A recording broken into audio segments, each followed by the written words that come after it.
नमस्ते सदावत सले मातृभूमि में। आज ज्ञान वापी के मामले में तो कुछ विशेष हो गया। ऐसा लगता है कि भगवान शिव अवतरित हो गए हों। ऐसा लगता है हिंदुस्तान का समय आ गया है। ऐसा लगता है कि नरेंद्र मोदी जी के रूप में भगवान ने अपना ही कोई स्वरूप भेजा है।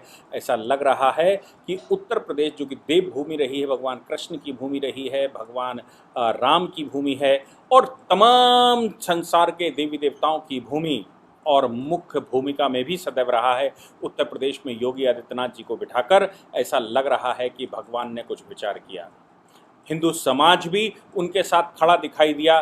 ऐसा लग रहा है कि भगवान कुछ विचार कर रहे हैं और अब स्वयं भगवान प्रकट हो गए हैं।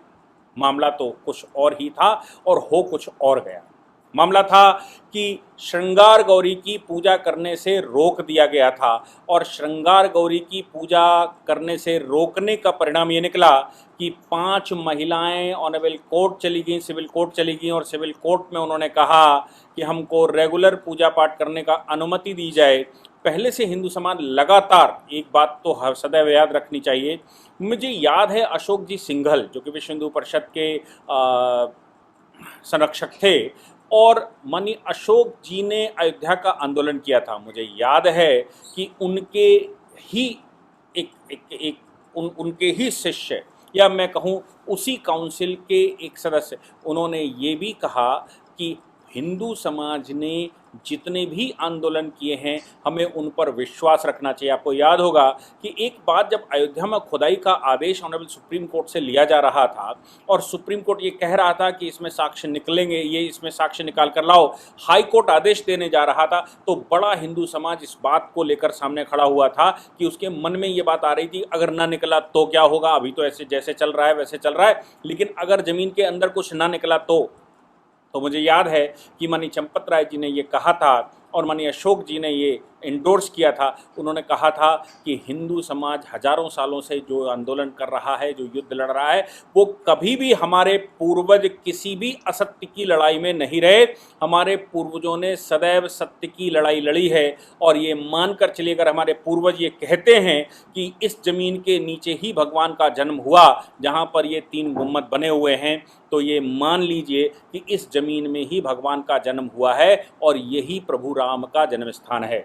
ऐसा उन्होंने कहा कि हिंदू समाज लगातार देश में जितने भी मस्जिदों को लेकर, जितने भी स्ट्रक्चर्स को लेकर आंदोलन कर रहा है और हमारे पूर्वज करते आए। ऐसा नहीं है विश्व हिंदू परिषद के गठन के बाद ऐसा शुरू हुआ, ऐसा भी नहीं है कि संघ परिवार के आने के बाद शुरू हुआ हो, ऐसा भी नहीं है कि भारतीय जनता पार्टी के बनने के बाद शुरू हुआ हो, ऐसा भी नहीं है कि माननीय नरेंद्र मोदी जी या माननीय योगी आदित्यनाथ जी के आने के बाद ही ये सब आंदोलन चल रहे हों।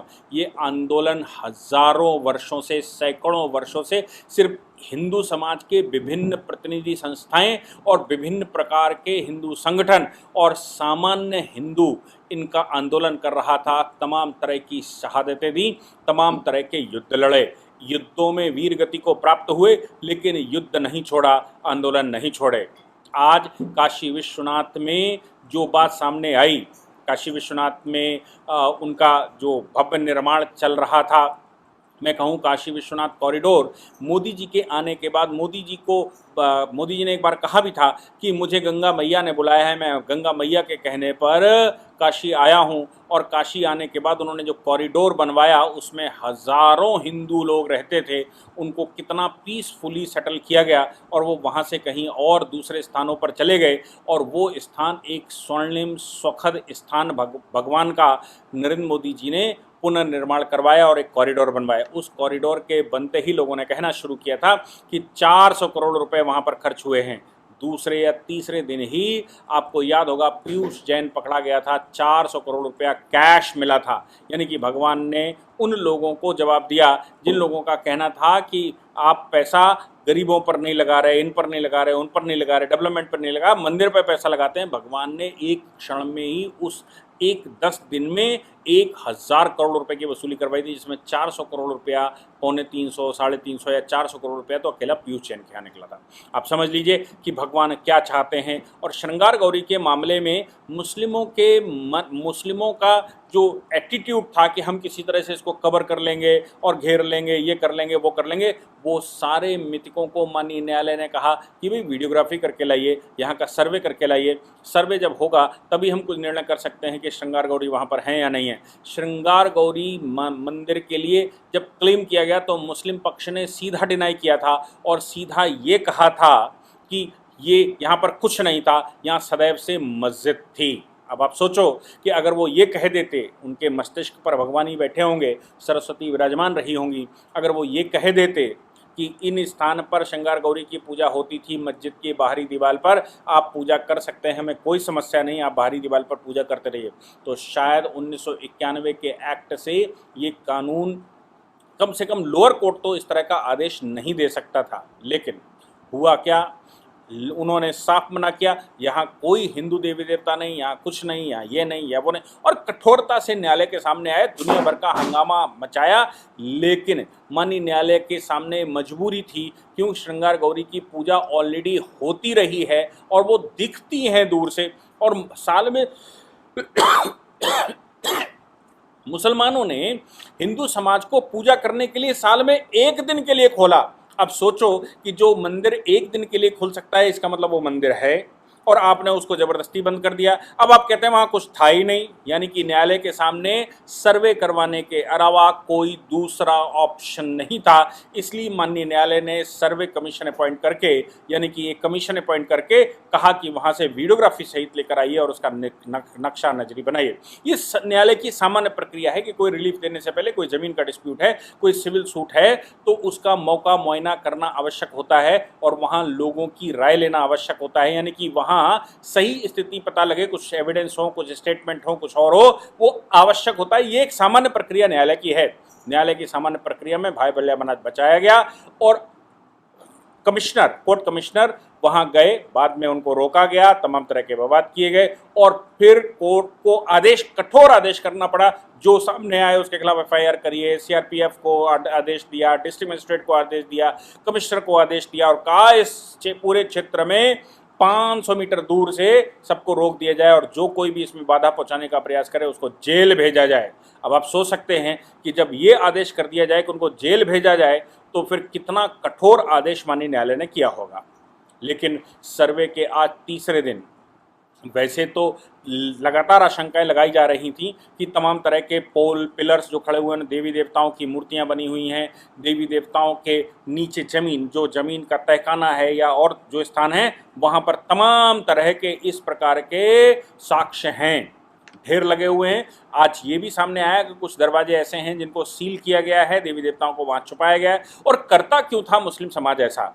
औरंगजेब ने जब तुड़वाए होंगे तो वो सिर्फ ये दिखाने के लिए, हिंदुओं को चिढ़ाने के लिए कि तुम्हारे देवी देवता देखा मैंने तहखाने में भरकर रखे हैं, ये देवी देवता यहाँ पर पड़े हुए हैं और इन देवी देवताओं को हमने क्या हश्र करके रखा है, तुम्हारा क्या हश्र करेंगे। जिन देवताओं को तुम मानते हो उनका जो हश्र हमने भगवान का किया है, तुम्हारा क्या हश्र करेंगे, लाइन पर आ जाओ। इसलिए साक्ष्य के रूप में कि तुम देखते रहो, इस तरह की हरकतें की गई थी। लेकिन उनको नहीं मालूम था कि भगवान का विग्रह रूप आपने अगर खंडित भी दबा कर रखा है तो वो भी प्रभावशाली होता है और वो 300 वर्षों बाद, 250-300 वर्षों बाद एकदम अचानक नहीं कहेंगे, लेकिन भगवान ने अपना स्वरूप दिखाया। और सर्वे कमीशन जब कुएं के पास गया, जिसको ज्ञानवापी कुआं कहते हैं, और वहाँ से जो एविडेंस आए तो वो साक्षात शिवलिंग, जो ओरिजिनल शिवलिंग हजारों वर्षों का वहाँ पर था, जिसकी हिंदू समाज पूजा करता था, जिसको औरंगजेब ने तोड़वा कर उसमें गिरवा दिया था, वो शिवलिंग मिल गया। आप सोचिए कि वो शिवलिंग मिला और हजारों प्रकार के साक्ष्य, यानी कि मस्जिद बनी हुई थी, क्योंकि मुसलमानों का एक स्वभाव ये है कि वो कुछ बनाते उन्होंने नहीं है, वो तोड़ ताड़ कर, मॉडिफाई करके और वो कब्जा करना चाहते हैं, बिल्कुल वैसे ही जैसे कि कौआ और कोयल का हिसाब है। यानी कि जैसे दूसरे जो पक्षी दूसरों के घोंसलों में रहना पसंद करते हैं, दूसरे के घोंसलों में जाते हैं, ऐसे ही ये दूसरों के घोंसलों में जाने वाले कुछ राक्षसी स्वभाव के लोग उनमें भी पाए जाते हैं और उन्होंने वो सब कुछ किया होगा हिंदुओं को चिढ़ाने के पर्पस से ही सही, लेकिन भगवान के विग्रह रूप वहाँ पर पाए गए और शिवलिंग साक्षात वहाँ पर पाए गए। शिवलिंग के पाने के बाद कोर्ट कमिश्नर ने जिस समय कोर्ट में जाकर रिपोर्ट लगाई, माननीय न्यायालय को अब क्या करना था, चूंकि पुरातत्व विभाग साथ में था, उन्होंने तुरंत आदेश दिया कि उस क्षेत्र में किसी को ना दिया जाए। अगर उसमें कोई छेड़छाड़ पाई गई या माना गया तो ये माना जाएगा कि सीआरपीएफ ने उसकी छेड़छाड़ की है, सीआरपीएफ उसका दोषी होगा। इसलिए उस कुएं के पास, उस शिवलिंग के पास जहां साक्षात भगवान प्रकट हुए हैं, उस स्थान पर कोई भी नहीं जा सकता, उस स्थान को कोई छू नहीं सकता, उस स्थान पर कोई मॉडिफिकेशन नहीं हो सकता। आप सोच कर देखिए कि भगवान का रूप कैसे सामने आया, कहाँ श्रृंगार गौरी माता की पूजा नहीं करने दे रहे थे और कहाँ अंदर साक्षात भगवान मिल गए। ऐसा अनुमान लगाया जाता था कि अंदर, चूंकि 300-400 वर्षों से वो कवर्ड है, इसलिए ये अनुमान था कि शिवलिंग इन्होंने गायब कर दिया होगा। लेकिन हिंदू समाज लगातार ये कहता था कि ज्ञानवापी कुएं के अंदर शिवलिंग तोड़कर डाला गया था, उस कुएं के अंदर ही शिवलिंग मिलेगा।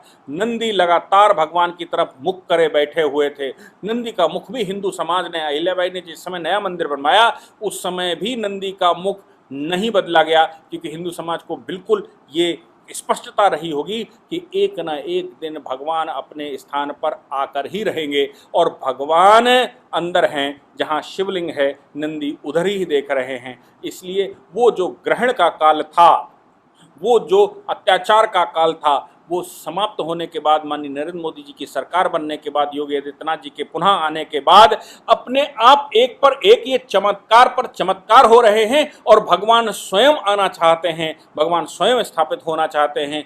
भगवान की जो रूप बनाकर रखा समाज के एक आक्रांता वर्ग के लोगों ने, उनको स्वयं उन्होंने संदेश दिया।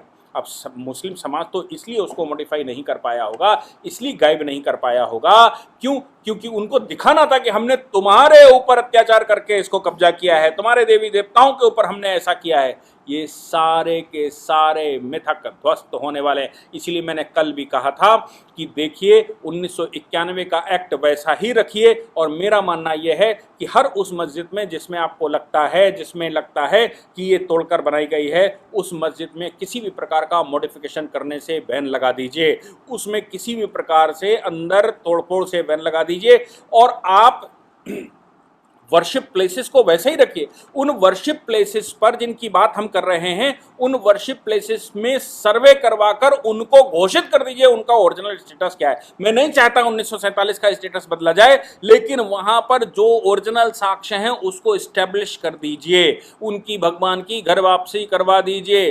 जो ओरिजिनलिटी है उसके आधार पर सिर्फ जो मस्जिद घोषित की गई है वहां सिर्फ मंदिर ही तो घोषित करना है। और आदेश 1991 का ये कहता है कि आप उसका स्टेटस नहीं चेंज कर सकते। तो जो स्टेटस 47 का है, उस स्टेटस को बरकरार रखते हुए एक सार्वजनिक आदेश करना चाहिए और ये कहना चाहिए किसी भी ऐतिहासिक मस्जिद जिसको कहा जाता है 47 के समय की कोई भी मस्जिद जिसको कह रहे हैं लोग, उसको नहीं छूना है। उस मस्जिद में किसी भी प्रकार का कोई अल्टरेशन नहीं किया जा सकता। उन सब का सर्वे किया जाएगा और सर्वे के आधार पर केवल नामकरण चेंज होना है, केवल हस्तांतरण करना है, ताला चाबी देना है उनको जिनका ओरिजिनल वो स्थान है।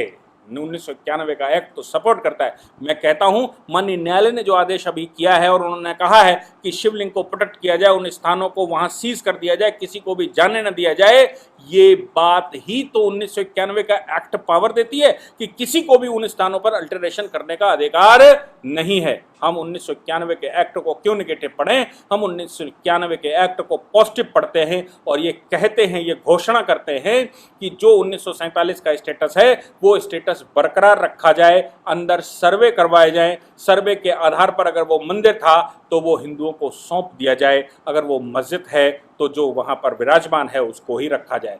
मंदिरों का भी सर्वे करवाया जाए। उन मंदिरों में अगर मस्जिद कभी बनी हो जिसके ऊपर तोड़कर मंदिर बनाया गया हो तो फिर उसके ओरिजिनल स्टेटस मंदिर को दे दीजिए, तो मंदिर का स्टेटस मंदिर को दे दीजिए, मस्जिद का स्टेटस मस्जिद को दे दीजिए, गिरजाघर का स्टेटस गिरजाघर को दे दीजिए। जिसका जो स्टेटस है उसको 1991 के कानून को पालन करवाते हुए उसको दे दीजिए। लेकिन भगवान प्रकट हुए हैं, अब शिव आ गए हैं, शिव का यह पुनः अवतार माना जाएगा। उत्तर प्रदेश का तो परम वैभव हो ही रहा था, देश का परम वैभव हो ही रहा था। लेकिन अब हिंदू समाज को ये चाहिए, और जो आक्रांता वर्ग के सपोर्टर्स हैं, जो आक्रांता वर्ग को मानने वाले अनुयायी हैं, उनको ये बात समझ आनी चाहिए कि भगवान पुनः प्रकट होने का मतलब क्या होता है। ये सारी विधि भगवान ने बनाई और इस विधि के विधान को कोई काट नहीं सकता। आज समाज उद्वेलित होकर खड़ा है, आज समाज गर्वान्वित हो रहा है कि हमारे पूर्वजों ने जो युद्ध लड़ा, जो लड़ाई लड़ते रहे, वो लड़ाई बरकरार रखी गई, जिसका परिणाम निकला कि हिंदू आज भी हिंदू है और हस्ती हमारी मिटाई नहीं जा सकती। तुम में क्या औकात, किसी में क्या औकात कि वो मस्त हस्ती को भगवान के भक्तों को कुछ बाल बाका भी कर सके। जय जय, बम बम, हर हर महादेव।